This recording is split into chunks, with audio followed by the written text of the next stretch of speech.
इंसान जिसमें इंसानियत ना हो। एक बार एक बहुत खूबसूरत जंगल हुआ करता था। उस जंगल का राजा एक शेर था।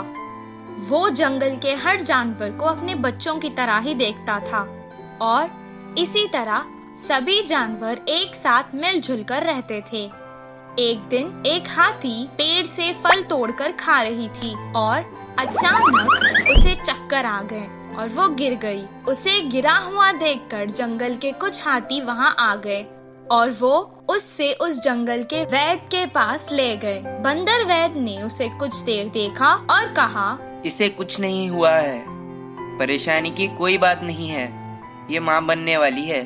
ये खुशखबरी सुनकर जंगल के सभी जानवर खुशी मनाने लगे। गधे ने हाथी से कहा, अरे वाह, अब बस आराम करना और मेरी तरह भारी चीजें मत उठाना।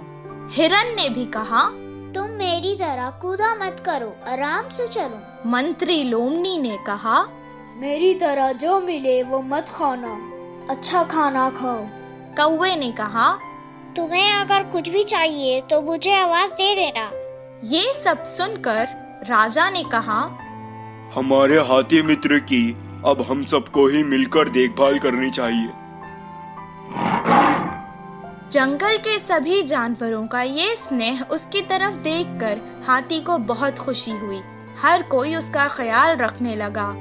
उसके पेट से वो बच्चा भी सब देखता था और खुश होता था।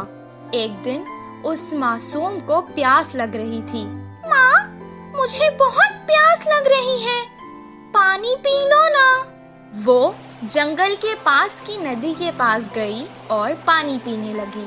पानी पीकर वो खुश हो गई और कहने लगी, माँ, मुझे सारा जंगल दिखाओ ना, मैं देखना चाहता हूँ। तब वो धीरे धीरे चलते हुए उसे सब कुछ दिखाने लगी। उस खूबसूरत जंगल को देखकर उसके बच्चे को बहुत खुशी हुई। अचानक वो रास्ता भटक गई और जंगल के पास के गांव में आ गई। उस गांव में 2 शरारती बच्चे रहते थे।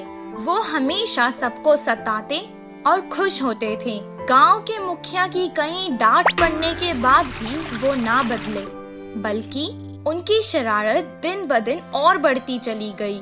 कुछ दिन बाद उन्होंने सोचा कि पटाखों के साथ कुछ शरारत करते हैं। तब उन्होंने वो पटाखे एक अनानास में भर डाले और रख दिए। तभी वहाँ से वो हाथी जा रही थी। पटाखों से भरा अनानास उन्होंने उस बेचारे हाथी को खिला दिया। वो खाते ही अचानक हाथी के मुंह में वो अनानास फट गया और उस बेचारे हाथी का मुंह बुरी तरह से जख्मी हो गया। वो बेचारी तड़पती हुई यहाँ वहाँ भागने लगी, लेकिन उसे ऐसे देखकर उन दोनों शरारती बच्चों को बहुत मजा आने लगा। वो भागते भागते वापस जंगल आ गई और अपने मित्रों को सारा हाल सुनाने लगी। वो सब एक जगह जमा होकर बहुत दुखी हो गए। उसे सुनकर बंदर ने कहा, ये बहुत गंभीर समस्या है, इसका इलाज मेरे पास नहीं है। कुछ देर बाद हाथी